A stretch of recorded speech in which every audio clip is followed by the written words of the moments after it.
Everybody, it's your girl, Coach Purpose, coming to you with the Sistah Sandwich Podcast. I am super excited to be able to bring you this podcast because I believe this is another way to reach the masses as it relates to ushering you into your purpose. Now, of course, I'm bringing you the sandwich because although I want to love and hug on you, I also want to make sure that you get your toes stepped on enough to take yourself to the next level. Now, my first episode that you're going to hear today is called Don't Dismiss What Should Have Killed You. I know that title alone has me pumped. I cannot wait to share this with you. I love you guys, and I'm so happy that you tuned into this podcast. Tell a couple of other sister friends to come on over and listen to the Sistah Sandwich Podcast. Today, whenever you're listening to this episode is to dive into the mindset and the theories of overcoming obstacles and stepping over roadblocks in order to achieve your goals. Now, I'm going to challenge that thought process and I'm going to advocate replacing it with fire. Now, I want you, my listeners, to remember that the thing that could have taken you out, that situation that wrecked you to your core, whatever it may be, I want you to remember that as we talk tonight and just think about how you made it through. All right, let's dive into this particular topic. Don't dismiss what should have killed you. Part 1. So there's this mindset, kind of an old mentality that people use or subscribe to as it relates to getting over your roadblocks and your obstacles. Now, at some point in my coaching and in my consulting, I too share the common go-to as it relates to beginning a new journey, walking in your purpose, etc., etc. Now, the theory is that we should use certain tools and planning mechanisms to get over roadblocks or obstacles that you might come against on your journey. Now, while I do agree, you need a coping mechanism readily available to get through the rough times as you travel on your way to your purpose. Like viewing the obstacles as opportunities. You might have heard that one before. Or making your roadblocks your stepping stones. I'm sure you've heard that as well. But I have to say that these buzz terms or phrases of the day leave most of us looking like, okay, that's cool. But where do I go when I'm in the thick of it? When I'm in the eye of the storm, per se?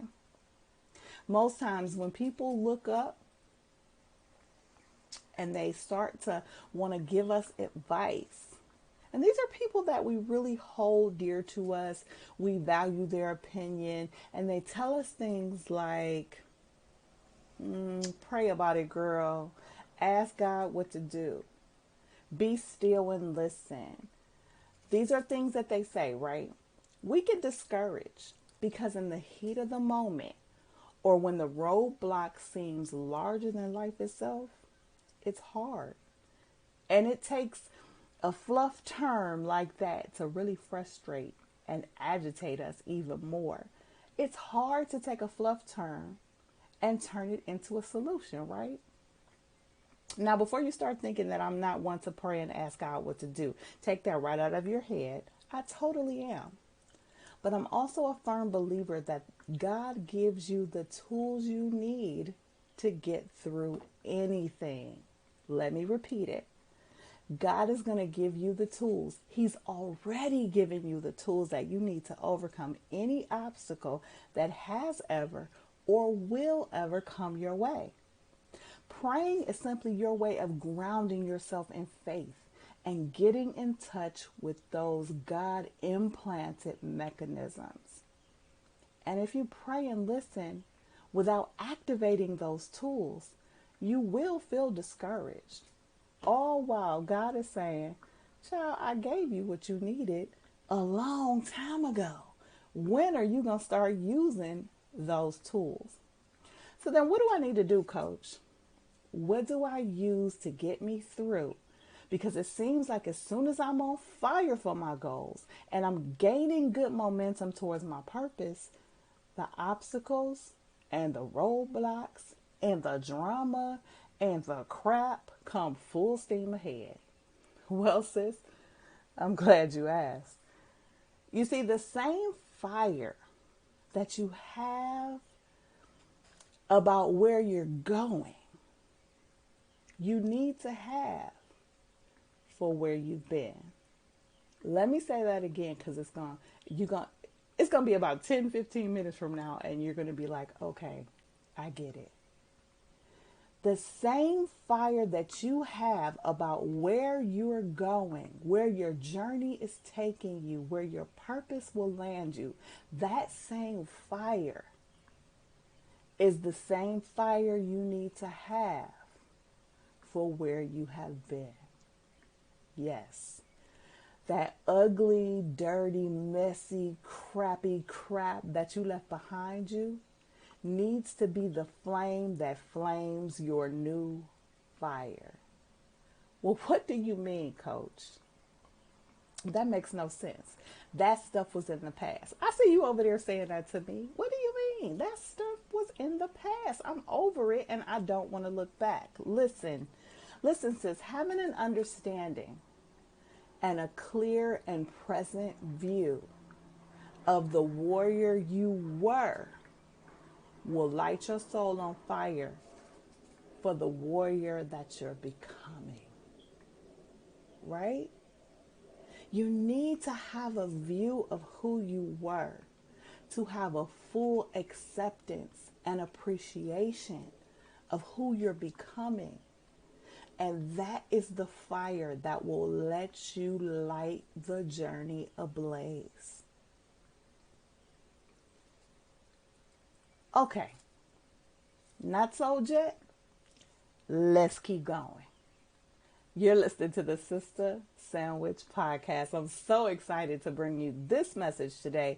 Don't dismiss don't dismiss what should have killed you. Don't dismiss what should have killed you. I hope you're following me, guys, because this is litty. Okay, picture it. Cleveland, 1996. A 23-year-old black woman is diagnosed with Hodgkin's disease, a form of cancer most commonly found in patients that are 23-year-old white men. What? Now, with surgery and heavy, harsh doses of chemotherapy, the tumors are shrunken down to nothing. Okay, now picture it. Cleveland, 2004. The now 31-year-old black woman is diagnosed with the reoccurrence of Hodgkin's disease, having to go through yet another daunting round of harsh chemotherapy and finally claiming remission again. And what now? You guessed it. Picture it again.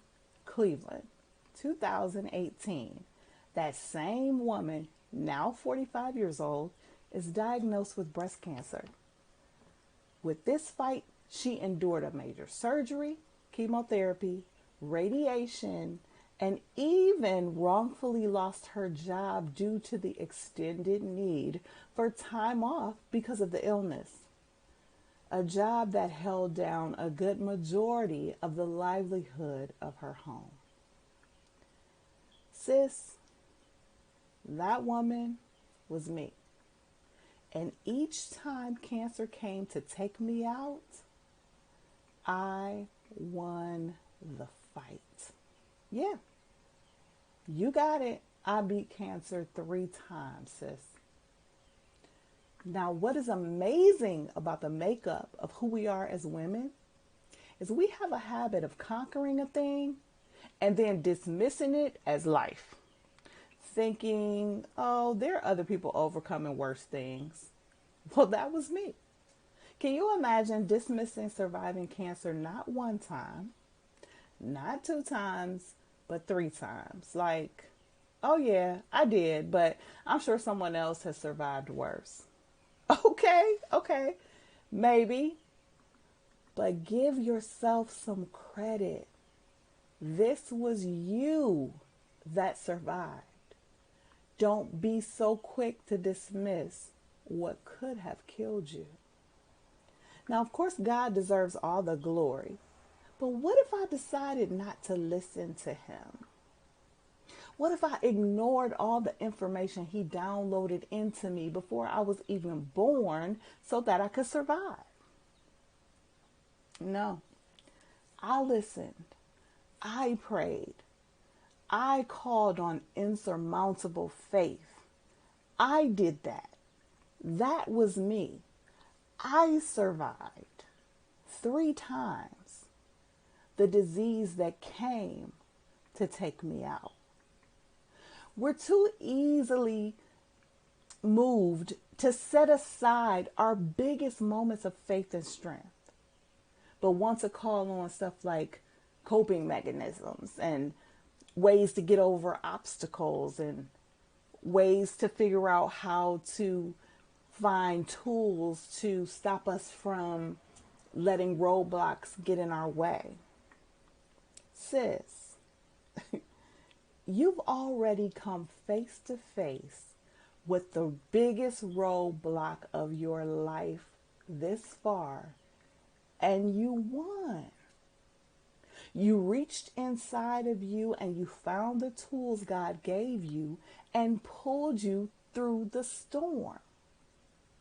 You are your own living, breathing motivation. You are your own living, breathing coping mechanism for anything that might come your way to destroy where you're going. Right? Maybe your fight wasn't cancer. Maybe it was homelessness. Maybe it was molestation or rape. Maybe it was low self-esteem and just self-doubt. Maybe it was a bad marriage, a cheating spouse. Maybe you raised kids alone. Maybe you were bullied as a child or as a teenager. Whatever it was that came to take you out, lost the fight. And you won that thing, sis. See, everyone didn't. And everyone won't make it. It takes a strong, on fire amount of faith and ability to see that God has more for you to survive a thing that came to take you out. And you may think, well, Coach, you went through cancer and that's huge and my thing ain't that big, but whatever your thing is, it's big for you. And regardless of what you may think of yourself and the bad things that you've spoken against yourself, you won.